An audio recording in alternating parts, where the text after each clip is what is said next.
The observation deck of the Galactic Unity Station had never been this silent.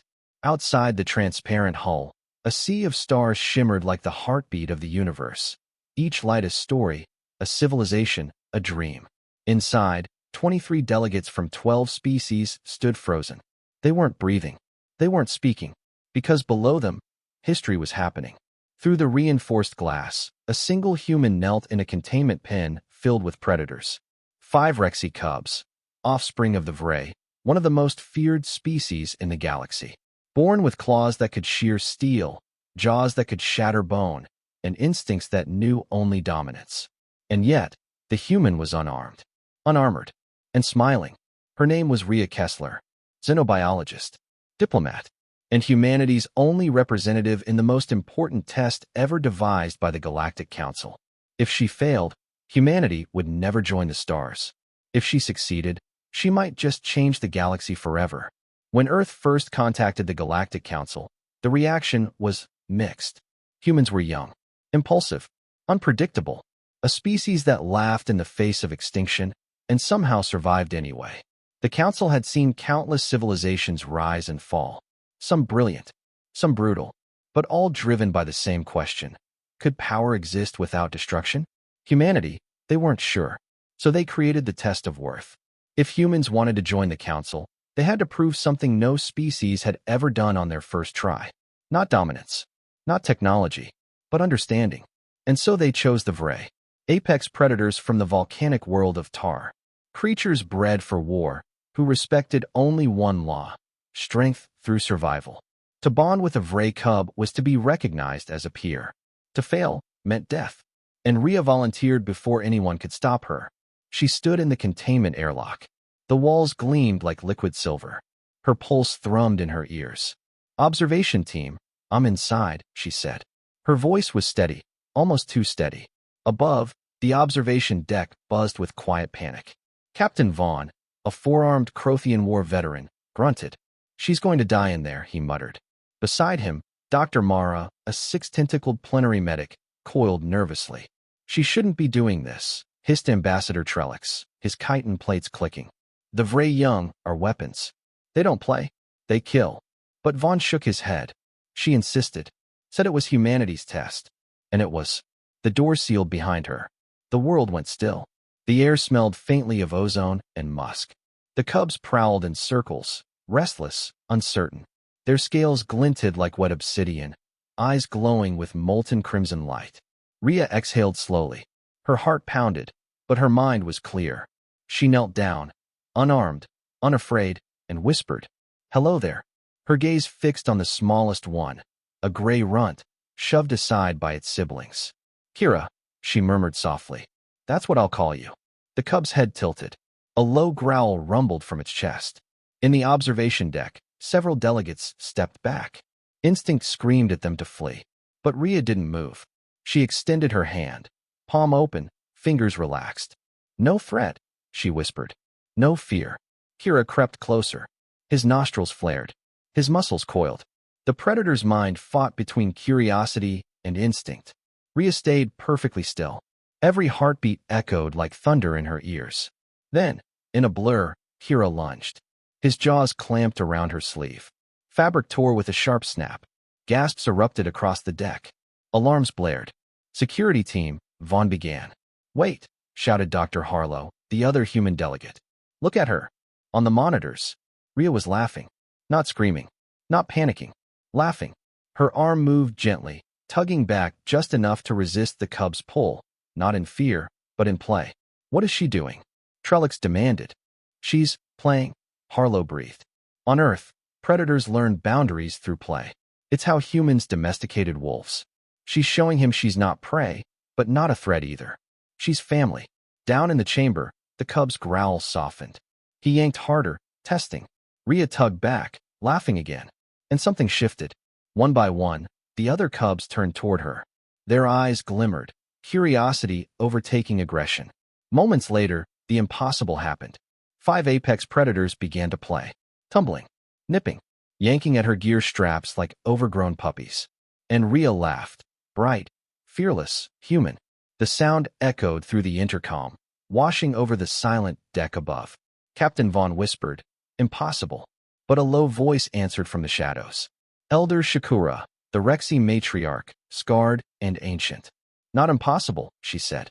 "Watch her. She moves like a hunter, but with the heart of a mother. She shows respect without surrender. This is the way of true warriors." And in that sterile chamber, beneath the eyes of a dozen worlds, something began.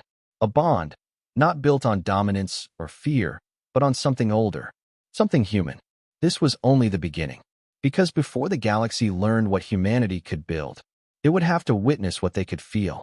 Hours had passed since Ria Kessler entered the containment chamber, and still, the entire observation deck remained frozen. 5 predator cubs, children of one of the galaxy's most dangerous species, now slept in a pile around a human scientist. Her sleeve was shredded. Her arms bore faint scratches, but her face wore a smile. The impossible had happened, and no one could explain it. Captain Vaughn was the first to speak. "She survived," he muttered. "Not only survived, she won them over." Ambassador Trellix's kite and plates clicked in agitation. "That wasn't winning. That was luck. The cubs are unpredictable. They'll turn on her once they tire of her games." Elder Shakura's golden eyes glimmered. "Do you truly believe that?" she asked, voice low. "I've seen the Vray tear through armor. But that was no accident. That was instinct meeting understanding." Dr. Harlow smiled faintly. "That's what we humans do best." In the chamber below, Ria stirred. Her voice came through the comms. "Observation deck, I think we're done here." She looked exhausted, sweat-soaked, trembling, but alive. The cubs lay sprawled around her, their bellies rising and falling in perfect rhythm with hers. Her hand moved gently over Kira's back, tracing the shimmer of scales. "She's built trust," murmured Dr. Mara. "In a matter of hours." 3 months of failed conditioning, Vaughn said quietly, and she did it with a laugh. The alarms were long silent now. The station felt different, as if everyone had witnessed a myth being born. Later, in the council chamber, the debate began. The room pulsed with energy, voices layered over voices, arguments flying like sparks. Trellix slammed his clawed hand on the table. "This proves nothing. Empathy is not control. The Vray could have slaughtered her at any moment. And yet they didn't," Dr. Harlow replied. "They accepted her. Your entire council has spent centuries fearing those creatures, and she tamed them in one afternoon." A low rumble came from Shakura. "She didn't tame them. She respected them. That is far rarer." The chamber quieted. The matriarch's words carried the weight of eons. Ria stood before them all. Her torn sleeve hung from her arm like a battle flag. Her voice was steady but soft. "You asked us to prove that humanity could coexist with life that terrifies others. We didn't come here to dominate. We came here to understand." The council president, a crystalline being named Velith, studied her with refracting eyes. "You risked your life for this test," it said. "Why?" Ria hesitated, then smiled faintly. "Because that's what we've always done. Back home, we used to live beside predators too. Wolves, big cats, sharks. We learned to stop seeing monsters and start seeing mirrors." Around the chamber, silence rippled. Even the mechanical Vrelake delegates, beings of logic and code, paused in their calculations. Empathy, as a survival tool, had never computed. But now, staring at this human, they began to question everything. Ambassador Trellix broke the stillness. "If your kind befriends everything it fears, how long before that same instinct leads you to embrace your enemies?" Ria's expression softened. "Maybe that's exactly what the galaxy needs." Gasps, murmurs, shock. No one had ever spoken to the council like that. In the observation wing, Captain Vaughn watched the debates unfold. He had seen thousands of soldiers fight and die for less. But this was different. This was a war of ideas. "Do you think they'll accept us?" Dr. Mara asked quietly. Vaughn didn't answer right away. He looked through the glass, down at the chamber where Ria had knelt. The cubs were gone now, returned to their habitat, calm, docile, curious. "I don't know," he said finally. "But they'll never look at us the same way again." And he was right, because within days, the footage spread. Across planets, across networks, across hearts. The image of a human kneeling among monsters, laughing, smiling, fearless, became a symbol. To some, it was proof of courage. To others, madness. But to most, it was hope. For the first time, The galaxy saw humanity not as conquerors or curiosities, but as something unpredictable, a species that made connection their weapon. But hope has a cost, and not everyone welcomed it. In the shadow of Tar's moons, the Vray High Command watched the footage in silence. Pride, confusion, and fury tangled in their hearts. Their young had played with prey. To them, it was dishonor, an insult to their entire culture of dominance. A voice growled in the darkness. This human defied our nature. She must answer for it. And so, while the council debated humanity's membership, a quiet order was sent. A test of a different kind. In the heart of the galaxy, one laugh had shaken centuries of fear, but the echo was still traveling. And soon, it would reach those who could not understand it. Because empathy may tame monsters, but it can also awaken them. Zixter arrived on Earth under a gray sky that smelled of rain and distant smoke. The air felt heavy, alive, almost aggressive. He stepped out of the shuttle, sensors flickering wildly. Oxygen levels toxic by Valkonian standards. Microbial life dense enough to form colonies in a single breath. And yet, humans thrived here. Elsa Martinez waited at the terminal with 2 steaming cups in her hands. She smiled like the sun breaking through a storm. "Welcome to Earth, Professor. Want a latte?" Zixter hesitated. "Does it contain toxins?" "Only caffeine," she said with a shrug. Caffeine. He had read about it.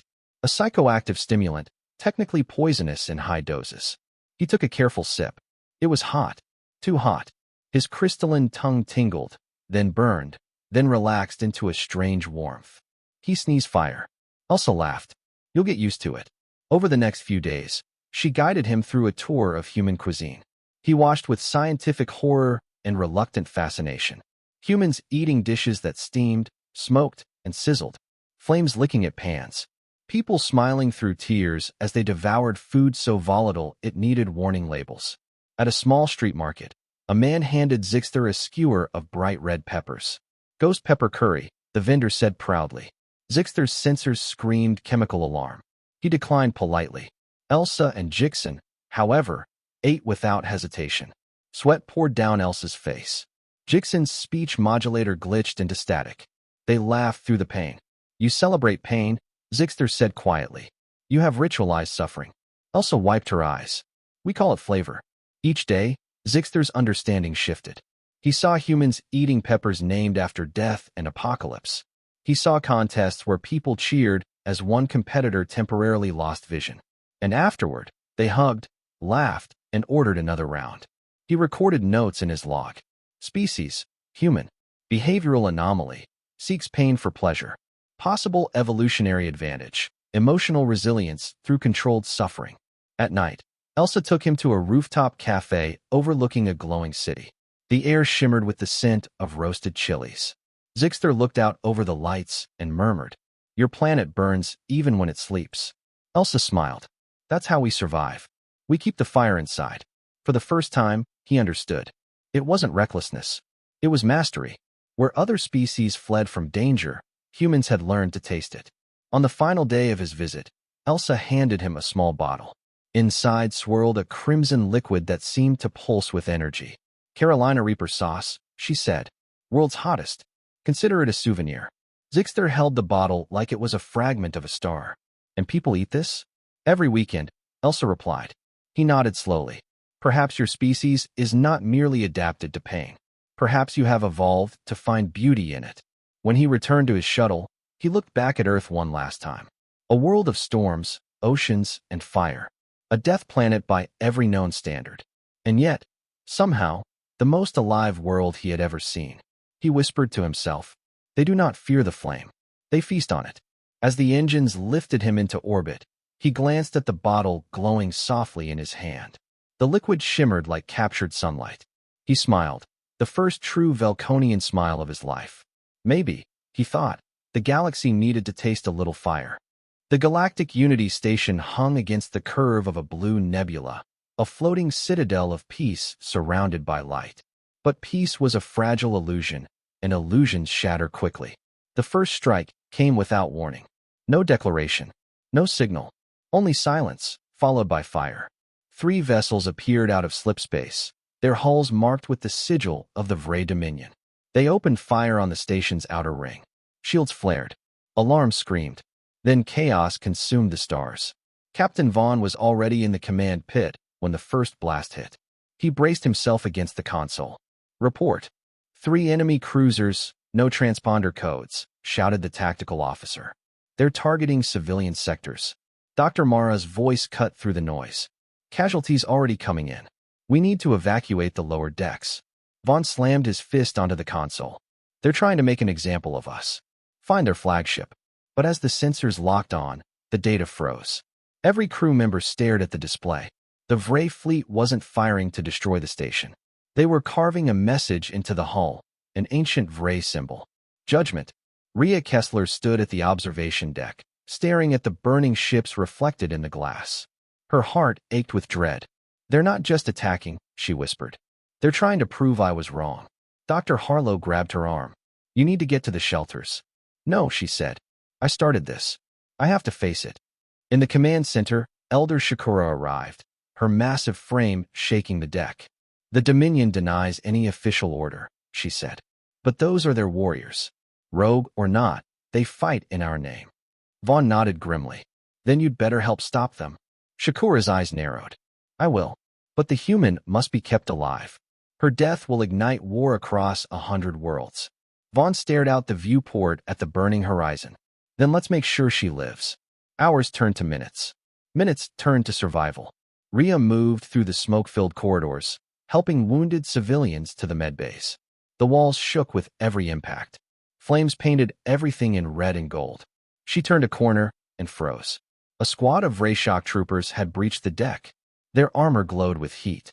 Their eyes burned with fury. One aimed a plasma rifle at her chest. The leader spoke through the translator. "Human, you have poisoned our kind. You will answer for it." Ria raised her hand slowly. "I didn't poison anyone," she said. "I showed your children what peace looks like." "Peace is weakness," the Vray growled. "Then why are you afraid of it?" she asked. He hesitated, just for a moment, long enough for the security shutters to slam down behind him. Vaughn's voice roared through the calm. "Ria, move. Get to command." She ran. The battle raged across the station. Flames cut through corridors like veins of light. The Unity Station, once a symbol of hope, was now a war zone. Dr. Mara coordinated the wounded. Elder Shakura led defense units, tearing through traitor soldiers with terrifying precision. And Ria refused to hide. She reached the central command ring, where Vaughn stood over the tactical map. The enemy fleet surrounded them, but something was wrong. The Dominion ships weren't retreating or pressing the attack. They were stalling. Ria looked at the readouts. "They're not here to win," she said. "They're waiting for something." And then the screens flickered. A new signal came through, an open broadcast. The image appeared across every console. "High Commander Drecker." His eyes burned with fury. "You have made us weak," he said. "You made us question our nature. Today, we restore what was lost." Ria stepped forward. "You came here yourself?" He stared at her. "I came for truth." "Then listen," she said. "This isn't strength. This is fear pretending to be pride. You think killing me will make you whole again, but it won't." "Words," Drecker spat. "You think words can stop fire?" "No," she said. "But they can start peace." He laughed, the sound echoing like thunder. "Then prove it. Face me again. No armies. No ships. You and me." Vaughn's voice was sharp. "Ria, don't even think about it." She looked at him. "I have to." The duel was set in the shattered docking bay. Broken ships drifted in the void beyond, glowing in the light of the nearby nebula. Ria stood unarmed. Drecker approached in armor black as obsidian.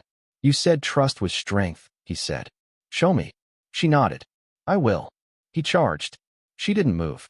At the last instant, she stepped aside, not to dodge, but to meet his gaze. "I don't want to fight you, Drecker," she said. He roared, striking again. Sparks exploded as his claws scraped the floor beside her. Still, she did not raise a weapon. "Stop," she shouted. "Look at what you're doing. You're proving me right." The crowd of soldiers surrounding the bay fell silent. Even Drecker froze, his chest heaving. "Your young learned to trust," Ria said. "And you called it corruption. But what if it was evolution?" His grip trembled. For the first time, his voice faltered. "You twist our honor." "No," she said softly. "I'm giving it a future." He stared at her for a long moment. Then, slowly, he lowered his claws. She lives, he said to his warriors. This fight is over. The Vray troops hesitated, then obeyed. The Dominion ships ceased fire. And just like that, the battle ended. When the fires were out and the wounded were safe, Ria stood once more in the observation deck. The hull outside bore the scars of war, but the stars still shone through the cracks. Elder Shakura joined her. You turned an invasion into surrender, she said. Ria shook her head. No, I just reminded them what they could be. Shakura smiled, a rare and fierce thing. Perhaps your kind is more dangerous than I thought. Ria looked out into the stars. Not dangerous, she said. Just stubborn. The council reconvened days later. Every delegate who had doubted now looked at humanity differently, not as a species that sought dominance, but as one that refused to give up on connection, even in the face of war. When the vote came, it was unanimous. Earth was accepted into the Galactic Council. Ria didn't celebrate. She only closed her eyes and thought of Kira, the little cub who had once bitten her sleeve. The moment that had started it all. Empathy had saved them, but it had cost her the part of herself that could ever see the universe as simple again. The galaxy was at peace, for now. But beneath the calm, new currents were forming. Species that had once hated each other now spoke of understanding. Others whispered of manipulation. And far away, beyond mapped space, something listened. It had no form, no body, only awareness. And it had learned from humanity too. The fires of the battle had faded. The Galactic Unity Station drifted in silence, scarred but alive. Across the galaxy, the story of one human had already become legend. They called her the woman who tamed the stars, the laugh that ended a war, the human who faced monsters and saw family. But Ria Kessler never saw herself that way. She sat alone in the observation deck where it had all begun, looking out into the endless night. The transparent hull reflected the scars on her sleeve, the torn fabric still marked by Kira's teeth. She had refused to replace it. It reminded her of what connection truly cost, and what it gave back. Dr. Harlow entered quietly behind her. The council session starts soon, he said. They want you there for the declaration. Ria didn't move. I'm tired, Harlow. You deserve to be tired, he said gently. You carried an entire species on your shoulders. She smiled faintly.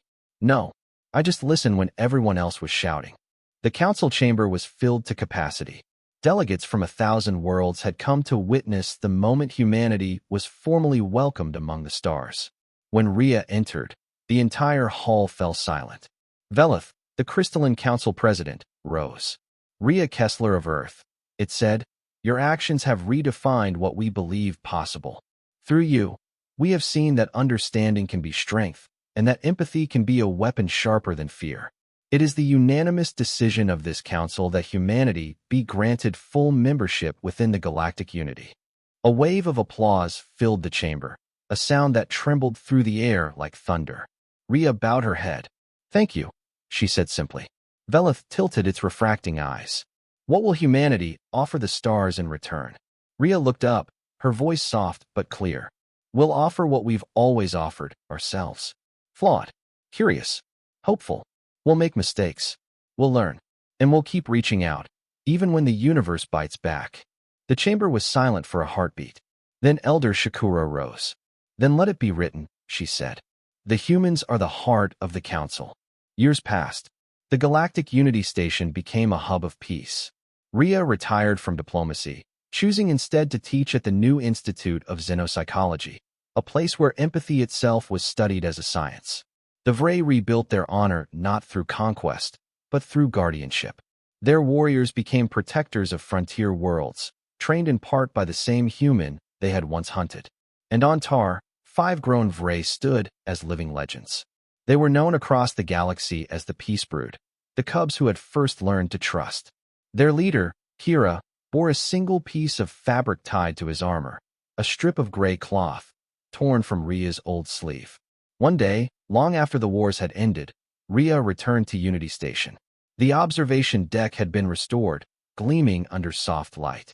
At its center stood a new memorial, a plaque bearing the imprint of a human hand, open and unarmed. Beneath it, the inscription read, To Ria Kessler, who taught the galaxy that understanding is the highest form of strength. She stood there in silence for a long time. Dr. Mara joined her, older now, Her once bright tentacles faded to silver. You changed everything, Mara said. Ria shook her head. No, we all did. Every species that believed enough to try. They watched the stars together. Ships from hundreds of worlds came and went, some massive, some tiny, all different, all alive. The dream of unity had survived. Later that night, Ria sat alone, recording a message for Earth. If anyone listens to this, she said quietly, remember this truth. When we looked out at the stars, we thought we were alone. We thought we'd have to fight to belong. But belonging never came from fear. It came from the simple act of reaching out our hand and refusing to pull it back. She paused, smiling softly. Once a cub bit my sleeve. Everyone panicked. I laughed. And in that moment, everything changed. Because for the first time, we both understood. That connection is not about being fearless. It's about being brave enough to try.